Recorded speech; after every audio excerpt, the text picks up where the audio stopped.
información general. Lo segundo que hay que saber es que es un mapa mental sobre las redes sociodigitales. Lo tercero que hay que saber como acervo es que está en inglés, chino, ruso, polaco, francés, o sea, lo han adaptado a montones de idiomas, porque es una base para dibujar, no, todavía no, una base para dibujar panoramas locales de medios sociodigitales. Y lo cuarto que hay que saber es que es altamente sensible, el Conversation Prism es súper dúctil. ¿Por qué es dúctil? Porque cambia a medida, dice Brian Solís, a medida de que las redes sociales continúan creciendo y evolucionando. Esta es su visión de mercadólogo. Las plataformas aparecen, desaparecen, se adquieren entre sí, cambian de nombre. Pónganle a esto el materialismo histórico y la economía política de Marx y van a ver que en realidad estamos hablando de procesos de concentración de capital en los hechos, ¿sí? Es decir, la lógica concentradora del poder económico del que hablaba Marx en la economía política. O sea, esta lógica del capitalismo de concentración. Lo siguiente que es relevante, teniendo esto ya en mente, por eso lo dibujan así, no antes, por favor. Por eso lo dibujan como una amiba. Eso me encanta, esta es una suerte de holograma. Entonces es dúctil, se está moviendo todo el tiempo. ¿Sí? En esta lógica de crecimiento, expansión, evolución, de moda, obsolescencia, absorción, cambio de branding, ¿no? Entonces es una amiba que todo el tiempo se está moviendo, creciendo. Es un COVID-19, es una plasta de proteína. Lo siguiente importante es que según Brian Solís, el Conversation Prism muestra, y eso es lo que a mí me sorprende, un universo de las redes sociales, tanto por sus características como por sus capacidades.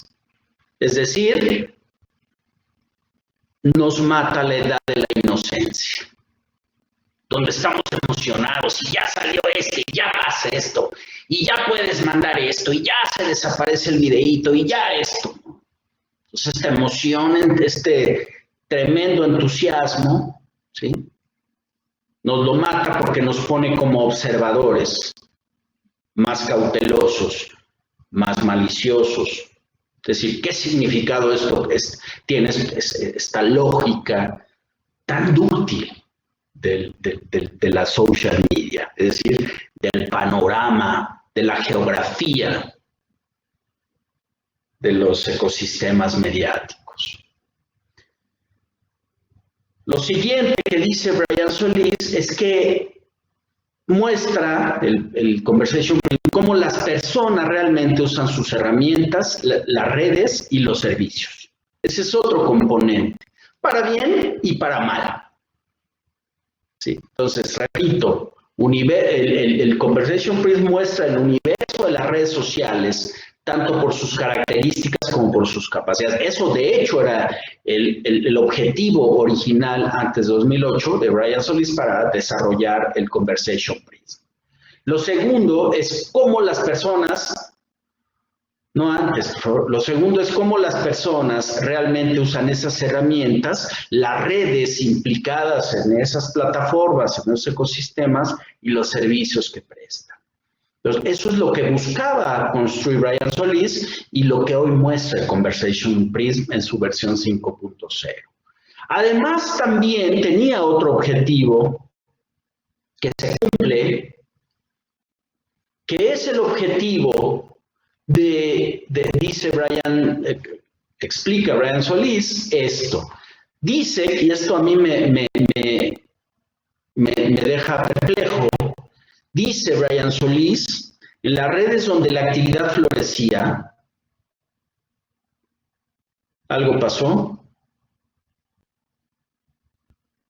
¿sí? Allá, no antes. En las redes donde la actividad florecía, dice Brian Solís, pude escuchar, pongan atención, documentar y aprender a participar en cada comunidad con una misión, un propósito y una perspectiva de valor agregado. Esto es fundamental porque una de las cosas donde encontramos mayores resistencias es precisamente decir, pues yo tengo mi Twitter, tengo mi Facebook, tengo mi Instagram, tengo mi esto, tengo mi el otro, y tengo 10 redes y está bien así. Entonces este dispendio egocéntrico de comunicación, ¿sí? Lo que produce es una pérdida, una derrota de recursos, un costal sin fondo, ¿no? de recursos. Entonces dice, esto es importante, él fue notando, y ese es parte del objetivo del Conversation Prism, él fue notando que había redes donde la actividad que a él le interesaba florecía.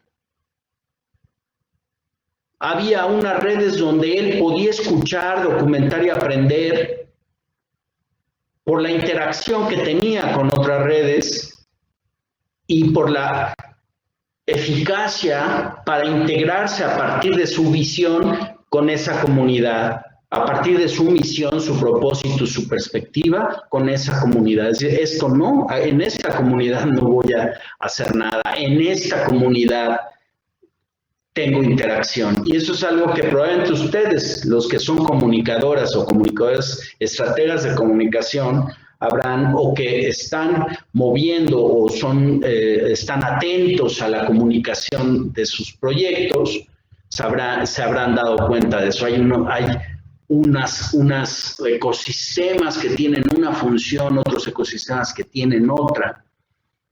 Y entonces eso es lo que y eso también tiene una relación directísima con el marketing algorítmico, como vamos a ver. Lo siguiente, además, dice Brian Solís, es que él buscaba establecer las bases para introducir nuevas tecnologías sociales y metodologías. Aquí está la clave, queridos, es decir, hoy comunicar, como vamos a ver más adelante, es definir metodologías y tecnologías. Insisto, la comunicación de tweet, la comunicación de comunicado, la comunicación de banner es prácticamente un acto de ingenuidad. Aún la publicación de periodismo que no está dentro del mainstream, que se publica sin esta visión, es un acto de ingenuidad. Es decir, hoy la comunicación exige, desde el periodismo, desde la diseminación, la propagación de valores democráticos, de género, de derechos humanos, de igualdad, de diversidad, de acceso a justicia, de debido proceso, exige una mirada suspicaz. ¿Con quién y dónde estoy compitiendo? Si yo me subo al ring con alguien que tiene todo el poder, estoy perdiendo el tiempo. ¿Sí? Pero además, si yo no identifico al comunicar dónde está mi fortaleza, entonces básicamente estoy perdiendo el tiempo. Eso es el mensaje que nos manda Brian Solís. Y ahora sí, este es el Conversation Prism 5.0. Esto es un documento elocuentísimo. Yo les sugiero que lo revisen. Yo todos los días o frecuentemente estoy volviendo a él para entender cosas.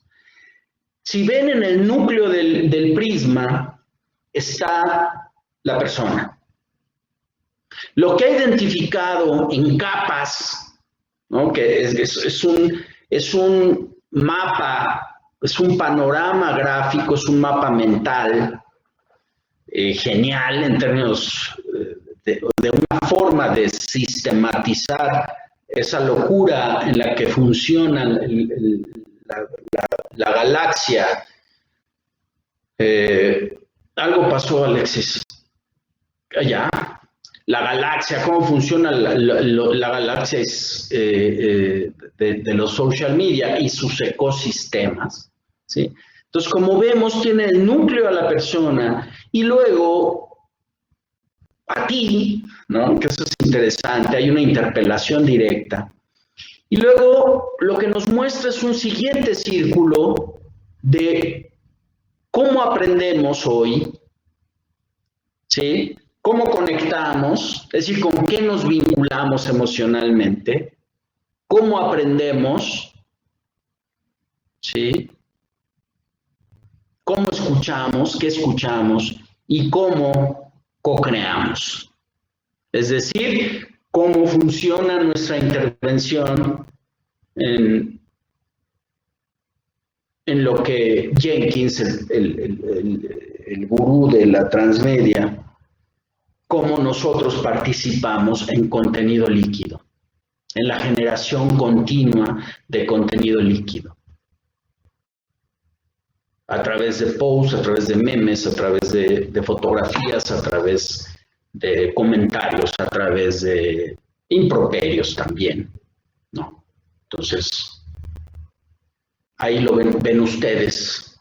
Después, los factores, ahí va ampliándose en círculos concéntricos que ahora no vamos a ver con detalle, pero que van ampliando a partir de la función asociada a la persona, asociada a la imagen, asociada a la comunidad.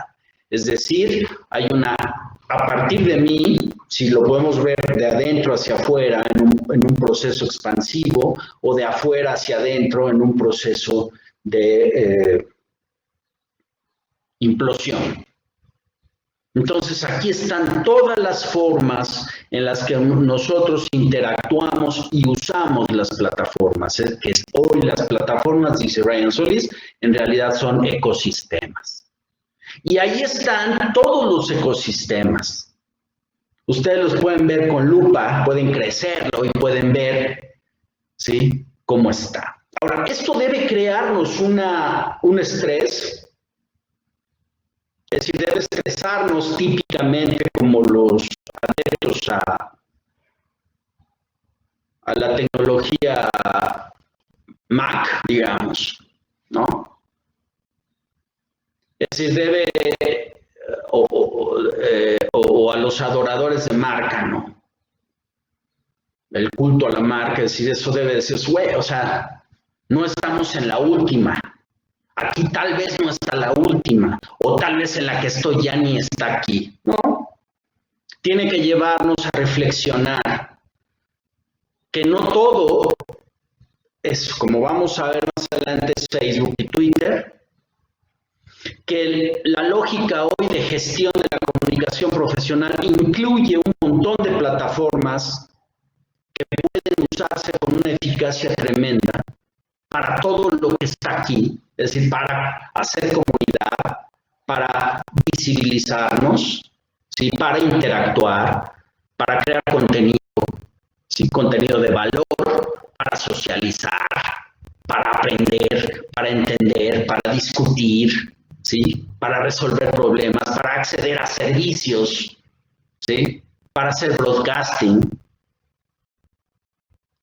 para aplicaciones muy específicas, con usos específicos que nos sirven, ¿sí? Entonces, esto lo que hace es ampliar nuestro mundo de posibilidades. Sí nos muestra esa visión que yo decía de canibalismo, pero también nos muestra las posibilidades que tenemos con ciertas condiciones. Entonces, vamos al siguiente.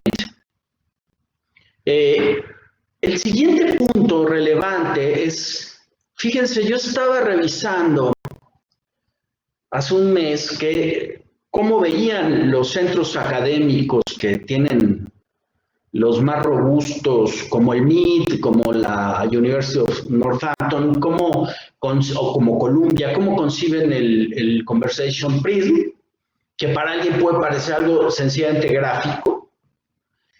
Y me encantó encontrar esta guía para el docente, vean qué interesante, que la universidad da para su personal académico. Entonces él dice que el Conversation Prism, la universidad propone en sus espacios de aulas virtuales, que el Conversation Prism puede usarse, y esto es una receta para ustedes que simplifica, para explicar que la social media va más allá de Facebook, Twitter e Instagram.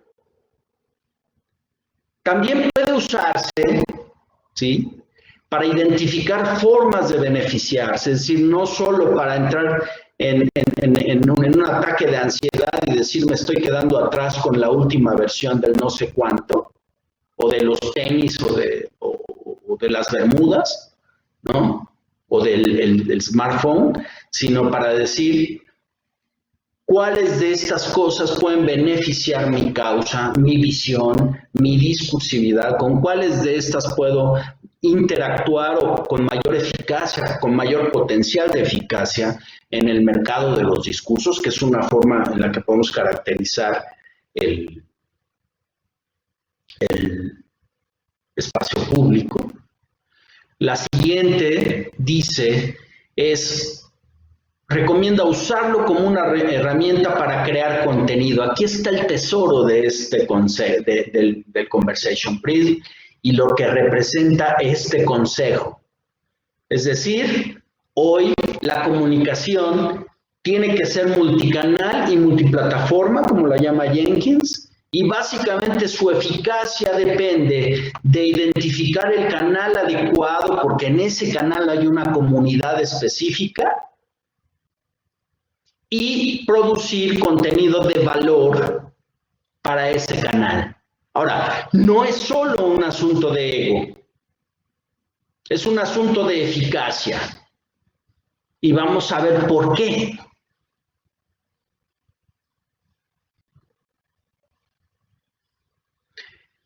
Dice también, por último, que el Conversation Prism puede usarse para estudiar el paisaje mientras se planifica su próxima estrategia de redes sociales. Ahí está la clave. Y eso es lo que nos dice la universidad cuando lo que le recomienda a sus mentores para los alumnos mercadólogos estratégicos o comunicadores estratégicos. Estudiar el Conversation Prism nos permite usarlo como una herramienta para crear contenido y al mismo tiempo nos permite estudiar el paisaje mientras planificamos la próxima estrategia en redes sociales. Bien, ahora vamos al tema más complejo, ¿sí? Bueno, antes, por favor, mostrar que las redes sociales no son algo que deba ignorarse, pues ahí tienen, ¿sí? Entonces es súper importante. Y todo esto, queridos, ¿a qué alude? A que acabó la era de la improvisación en la comunicación. Es decir, podríamos decir que una de las cosas que está matando el COVID-19 es la improvisación en comunicación. De hecho, es decir, una de las víctimas del COVID-19, podríamos decir, y podemos hacer hasta una campaña, una de las víctimas del COVID-19, afortunadamente, es la improvisación en comunicación. Es decir, esta lógica que ya planteamos en una sesión anterior del Community Manager, es decir, de alguien que dice, pues yo ahí le tuiteo. Debo decirles que, por ejemplo, en los nuevos métodos y tendencias de movilización de fondos para causas sociales, la comunicación es una pieza central. Si ustedes tienen un proyecto, si ustedes tienen personal, si ustedes tienen de arte, de cambio social, de cultura democrática, Pedro, de cultura para la paz, de transformación pacífica y conflicto, ¿sí?, vayan pensando en su comunicador estratega, ¿sí? Es decir, encuentren formas, ¿sí? Claro, siempre el discurso es yo no tengo dinero. Ahora entramos en un problema de que si no tienes dinero, yo lo digo así, si yo tengo un puesto de tacos y no tengo para el cilantro, pues entonces no pongo un puesto de tacos, ¿verdad? Entonces, yo deliberadamente hablé de movilización de fondos, no hablé de fundraising, de captación de fondos. Hoy es muy importante, y yo lo he estado viendo, hay organizaciones de la sociedad civil que van a desaparecer en masa. Lo estoy viendo y lo estoy viviendo, yo personalmente, ¿sí? En organizaciones donde actúo. Aquellas que han estado desarrollando capacidades de movilización de fondos, es decir, de coaligarse para conseguir fondos, son las que están como parte estratégica básica, nodal, neurálgica de su razón de ser y de sus proyectos está la comunicación. Es decir, el componente de comunicación es crucial para el éxito del proyecto sugerido para la movilización de fondos. ¿Sí ven? Es decir, hoy un proyecto que no incluya movilización de fondos, que no incluya comunicación estratégica, prácticamente está confinado al fracaso en términos hasta de captación de fondos. Oiga, mire, yo aquí tengo una gran causa, está bien chida. Sí, pero nadie sabe. Digamos, como decía García Márquez, no basta con ser bueno, sino que se sepa. Entonces, es súper interesante, ¿no? Esto de que la comunicación se convirtió, y nosotros lo hemos visto en las más recientes convocatorias o licitaciones, en un montón de actores globales como las agencias de cooperación, como los organismos internacionales en sus licitaciones, todos incorporan el componente central de la comunicación más allá de mi causa. Entonces es importante que si yo no tengo dinero, pero otro sí, si yo no tengo estructura de comunicación, pero otro u otra sí, entonces yo me junto con ese alguien, ¿sí? Meto en su estructura de comunicación mi causa y hacemos juntos movilización de fondos. ¿Sí? Lo otro es una derrota. Yo que tengo más de 40 años en el periodismo, bueno, este año en septiembre cumplo 40 años en realidad. Estaba pensando en la mañana que en realidad, si pensamos en las primeras organizaciones de la sociedad civil, pensemos en el Fraiba, famoso en Chiapas, eran organizaciones cuyo énfasis era la causa. No necesitaban una estructura. Las siguientes, vamos a pensar en organizaciones como Tlachinolan, tenían una causa, pero ya una estructura. Las siguientes, como INCIDE, tenían una causa, una estructura y un modelo de captación de fondos. Las actuales tienen una causa, pero saben que la causa es apenas una pata. Tienen estructura mínima, son cada vez más flacas, es decir, están en un proceso de just in time, ¿sí? Y de articulación para movilización de fondos, no fundraising solo. Y en ese proceso tienen la comunicación como una de sus patas. Entonces hoy podríamos decir que tenemos configuradas organizaciones o iniciativas de cambio social 4.0. Esas serían las 4.0. Las demás están agonizando, salvo las que tienen enorme prestigio y enorme acceso a fondos internacionales como Fundar, como México Evalúa, como Documenta y otras que son bastante poderosas porque tienen toda una trayectoria tremenda. Pero hoy una organización pequeña, un velociraptor, diría Rosenthal Calmon Alves, el gurú del periodismo digital, puede tener tanto éxito o más éxito que un tiranosaurio rex. Vamos al final.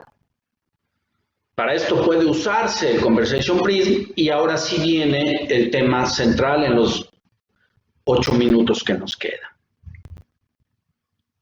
El marketing de agregadores y algorítmico es el tema que debe ocuparnos como para nuestros proyectos que vamos a llamar no corporativos.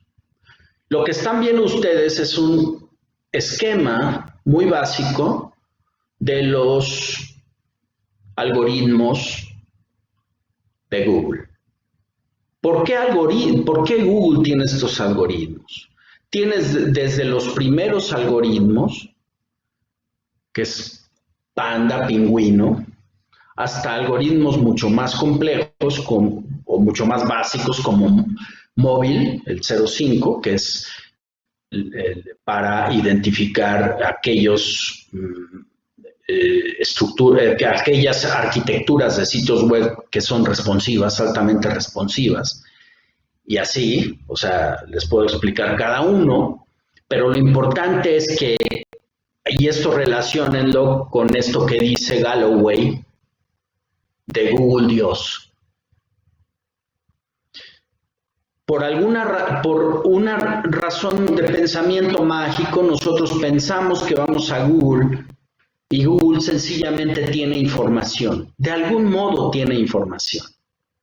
Bien, primero definamos que un algoritmo es un conjunto de instrucciones a través de un código binario. Para que algo haga algo. Para que una app o una plataforma hagan algo. El algoritmo, entonces, en las plataformas corporativas como Google, como Facebook, como Instagram, como Twitter, como Zoom, como WhatsApp, o cualquier otra que quieran ustedes, tienen un conjunto de instrucciones que tiene dos objetivos. Uno es captar la mayor información de ustedes, de nosotros, de nosotres. La mayor información privada de hábitos, es decir, el modelo Amazon mismo. El otro es hacer que la experiencia sea relevante. Es decir, mientras más relevante es la experiencia, por ejemplo en Google, para eso es el algoritmo Penguin y Pigeon, ¿sí? Mientras más relevante es la experiencia de la respuesta que brinda Google, más relevante será la información que le aportemos a Google y la fidelidad a Google. Eso es algo interesante. Y entonces eso hace que se dé una lógica cuasi religiosa de yo voy con Dios, yo hablo con Dios. Cada mañana, cada noche yo le rezo al ángel de la guarda. Y él me protege en mis sueños y protege a mis seres queridos. Entonces, el algoritmo, esta serie de algoritmos hacen que Google ofrezca a su feligresía una experiencia relevante. Y esto hace que yo esté más confiado y le dé más información. Y esto hace que lo que me devuelva Google es más publicidad asociada a mis hábitos. Entonces, eso es algo que nosotros tenemos que ver maliciosamente. Por eso decíamos. Por último, vamos a terminar con esto. ¿Qué tiene que ver esto con nosotros? La transmedia, el marketing social, aporta un conjunto de herramientas para mapeo de audiencias a nosotros a través del micromarketing y del marketing one-to-one.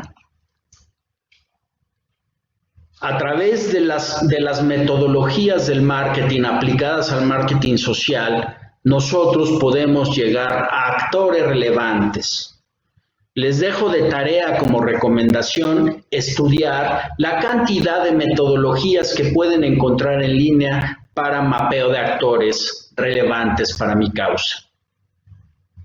Es fascinante, hay estupendas metodologías para ver, por ejemplo, si mi causa tiene que ver con dotar a la Fiscalía General de la República de herramientas de investigación, de transparencia, respeto a derechos humanos. Yo puedo hacer mapas de poder con esas metodologías para decir cuáles son los actores a los que yo tengo que desafiar. ¿Cuáles son los intereses de esos actores? ¿Cuáles son la estructura de sus relaciones de poder? ¿Y cuáles son los aliados que yo tengo? ¿Y cuáles son los issues de lo que está a favor y de lo que puede estar en contra? Lo mismo se usa para cualquier causa social o de diseminación. Para eso sirve la transmedia, para eso sirve el marketing aplicado social, usando técnicas de mercadeo, de micromercadeo, ¿sí? Y de mercadeo one-to-one, que es algo que yo he estado estudiando en el último año muchísimo, ¿no? Y que a mí me parece que los medios periodísticos no corporativos, las iniciativas de la sociedad civil tendrían que tener por lo menos servicios o hacer think tanks o juntarse para patrocinar entre todos expertos, asociarse con universidades para hacer un sistema fundado en metodología sobre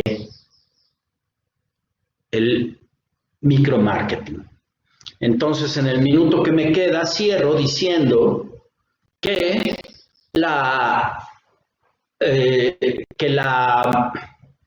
de lo que estamos hablando al final es que no es magia, no hay nada secreto, estamos hablando de comunicación estratégica.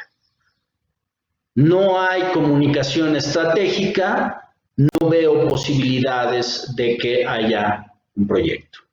Y vamos a ver algo que es bien importante. Esa no, la que sigue, por favor, la que sigue.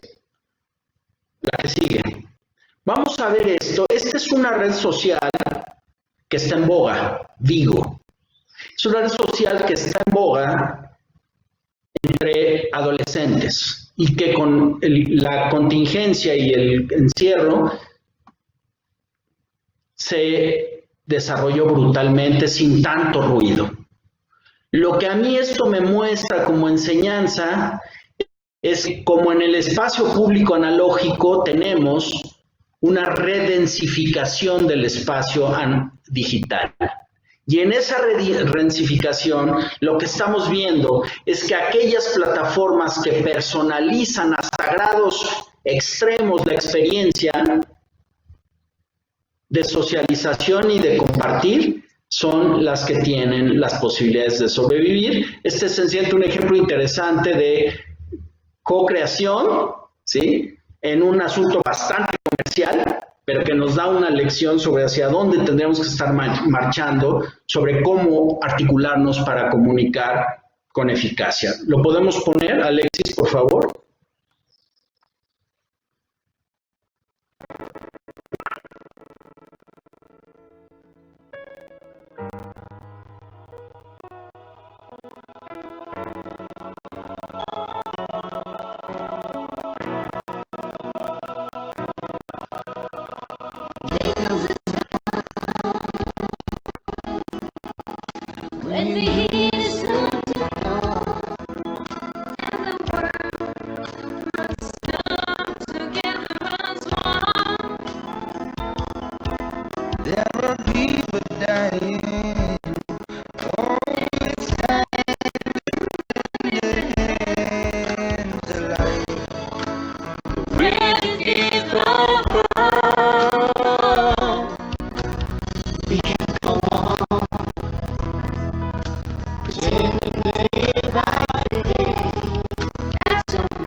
Bueno, ahí tienen el hormiguero, entonces ahí vemos la redensificación del espacio digital y eso nos da una enorme lección hacia donde tendríamos que estar transitando en lo que nosotros llamamos comunicación para el cambio, comunicación estratégica para el cambio social.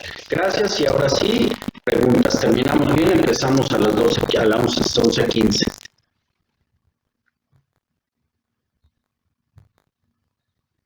Pueden hacerlas por escrito, pueden hacerlas directamente y aquí están las que se necesiten.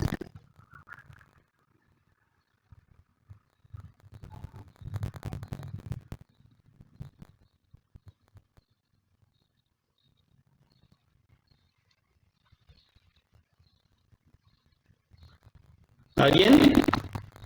Pedro, dice Crister que en Twitter las personas nos comunicamos, nos comportamos como unos canallas. Entonces el tema que tú abordaste al principio es de gran relevancia, es decir, yo veo improbable que nosotros podamos revertir la lógica de Twitter, pero veo probable que podamos transitar hacia otras redes sociales donde haya más posibilidades algorítmicas de entendimiento. Sí. Quisiera comentar, por ejemplo, al principio de tu exposición, hablaste un poco de esta realidad digital que generaba mentalidades. Y digamos que esa es mi preocupación, que efectivamente cada vez hay más, en el universo digital cada vez hay más posibilidades, y entonces se está replicando en este universo que es tan importante para todas las personas, discursos de odio o motivos de separación, de distanciamiento. Y de qué manera, al irse en esta situación actual de que